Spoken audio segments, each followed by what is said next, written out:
오늘 예수님께서는 제자들 중에서 3명만 산에 데리고 올라가셨어요. 베드로와 요한과 야고보.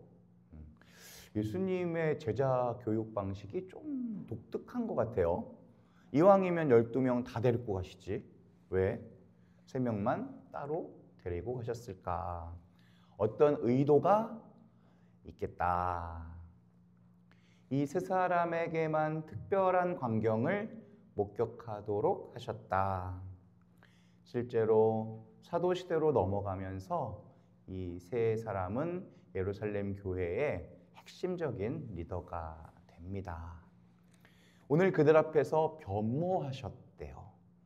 옷에서 광채가 났대요. 어느 정도의 빛이냐면 요한묵시록 1장 11절, 그분의 얼굴은 한낮의 태양처럼 빛났습니다. 우리가 한낮의 태양을 똑바로 쳐다볼 수가 없어요. 눈이 너무 부셔가지고 한참을 보면은 눈이 나빠져요. 너무 강하기 때문에. 모세가 탈출기에서 하느님의 영광을 살짝 스치듯 보았대요. 그랬더니 그 얼굴에 하느님의 빛이 묻어서 반사가 되는데 얼마나 밝았냐면 이스라엘 백성들이 그의 얼굴을 똑바로 쳐다볼 수가 없었대요. 얼굴에 비쳐 반사가 될 때도 그렇게 강한데 오늘 예수님은 그냥 하느님이시잖아요. 얼마나 밝았을까요? 또 그때 모세와 엘리야가 나타나는 아주 경이로운 사건이 일어납니다. 이 두 사람은 이스라엘의 역사를 통틀어서 최고의 거장, 아주 상징적인 인물입니다. 구약의 핵인싸다. 그때 기준으로 모세는 1400년 전 죽은 사람이었고요. 엘리야는 약 900년 전 사람이었어요. 모세 하면 떠오르는 산이 있어요. 시나이 산. 엘리야는 떠오르는 산이 호렙산이에요. 이 두 사람의 공통점은 산 위에서 하느님을 만난 사람들이다.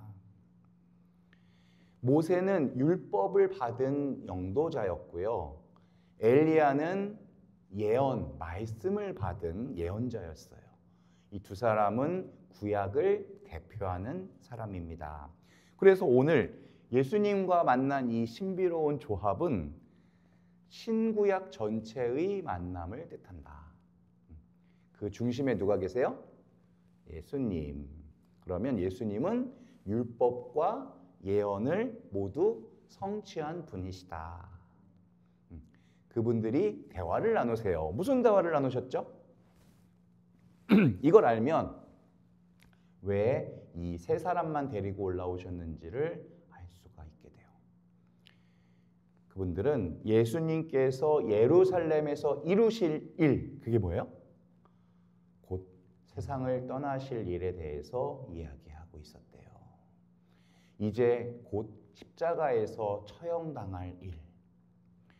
이것이 예수님이나 제자들에게 얼마나 가혹한 일이었겠어요.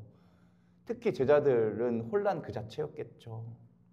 그래서 지금 주님께서는 보여주려고 하시는 거예요. 뭘?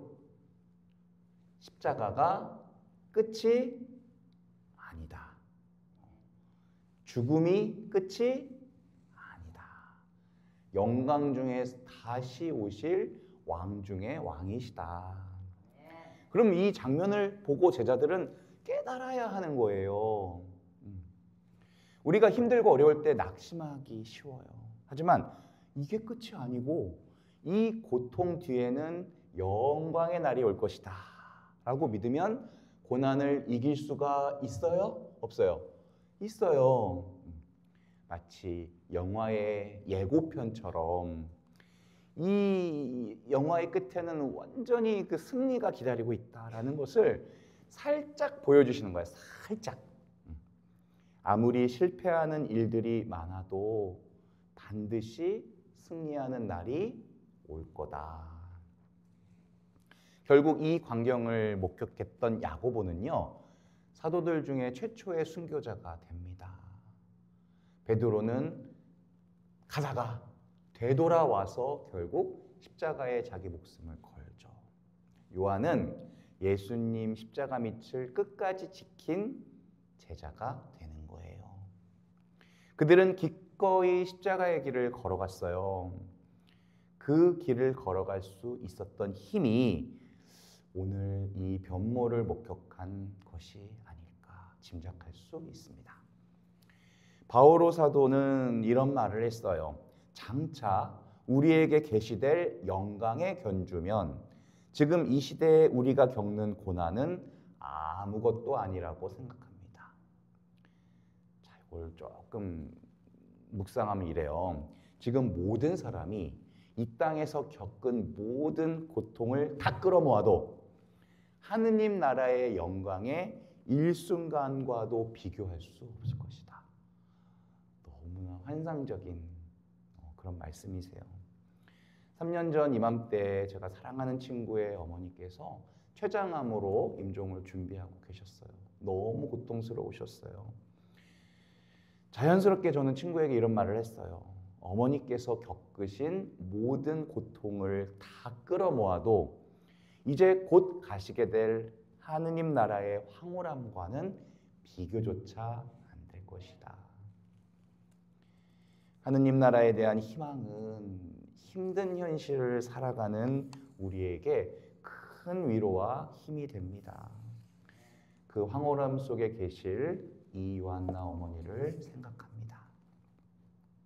이 변모 사건에서 영광스러운 모습은 모든 어둠을 걷고도 남았어요. 그래서 이 신비로운 체험을 한 제자들의 일생을 바꾸어 놓을 사건이다. 그래서 베드로는 어떻게 반응했어요? 이 황홀한 경험 앞에서는 좀 잠심하고 좀 기도하고 이래야 되는데 베드로는 원래 가만히 있는 캐릭터가 아니잖아요. 바로 얼마 전에도 순환을 예고하시는 예수님 앞에서 말리다가 안 됩니다 주님 하다가 뭐라고 했어요? 사탄아 물러가라 라고 혼쭐이 났잖아요. 오늘은 저희가 여기서 지내면 좋겠습니다. 저희가 초막셋을 지어서 하나는 예수님께, 하나는 모세께, 하나는 엘리야께 드리겠습니다. 베드로는 이게 예수님을 위한 최상의 일인 줄로 생각했어요. 그게 착각이죠. 이게 얼마나 어처구니 없는 제안인지를 한번 봅시다. 우선 그리스도께서 인간이 만든 초막 안에 갇혀 계실 분일까요? 아니 분명히 지금 해야 할 일이 남았다고 하셨잖아요. 여기 살자고 하면 살아야 되는 거예요? 그리고 이건 좀 제 생각이에요. 모세와 엘리야와 동일하게 취급하고 있어요. 예수님은 하느님이신 거예요. 엘리야와 모세와는 다른 분이셔요. 초막을 짓는 것은 이 상황의 핵심이 아니에요. 이 영광을 보면서 여기에 삽시다. 베드로는 예수님의 말씀보다 초막에 더 신경을 쓰고 있는 거예요. 근데 베드로는 자다 깨서 이런 말을 했대요. 눈을 부비면서 영광을 본 거예요. 예수님이 산에 오르실 때마다 예수님은 기도를 하셨는데 베드로는 뭐예요?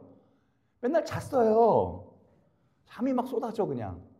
산이라서 산소가 모자라서 그랬을까? 잘 모르겠어요. 근본적인 원인은 예수님의 말씀을 제대로 잘 못 알아들었어요. 갑작스러운 사건 앞에서 눈을 막 부비면서 막 벙벙해진 거예요.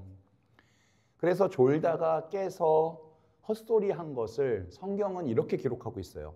그는 자기가 무슨 말을 하는지도 몰랐다.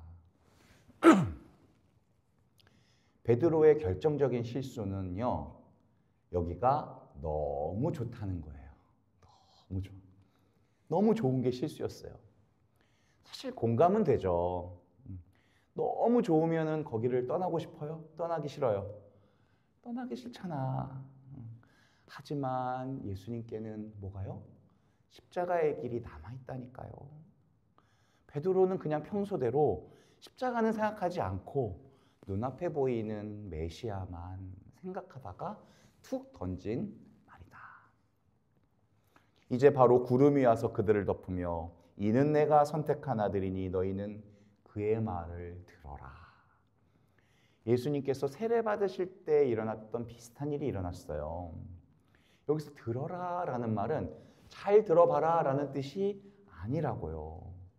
엄마 말 좀 들어라는 얘기는 엄마 말 좀 잘 들어봐가 아니라 엄마가 말한 대로 행동하라는 뜻이잖아요. 그의 말을 들어라. 신비한 영광에만 젖어 있지 말고 내 아들이 하는 말을 좀 잘 들어봐라 하시는 거예요. 체험만을 원하는 신자들의 약점이 그 말씀을 좀 소홀히 여기는 데 있어요. 개인의 체험을 말씀보다 더 강조할 때가 많아요. 우리는 종교를 믿는 종교인이 아닙니다. 우리는 그리스도를 믿는 신앙인인 거예요. 그러니 기적 중에 기적은 예수님을 만나는 일이에요. 물론 병이 낫는 기적도 필요합니다.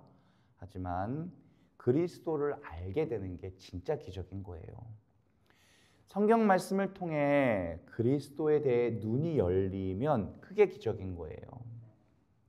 그래서 내가 체험을 했다 하더라도 반드시 그 체험을 말씀으로 해석해야 되는 거예요.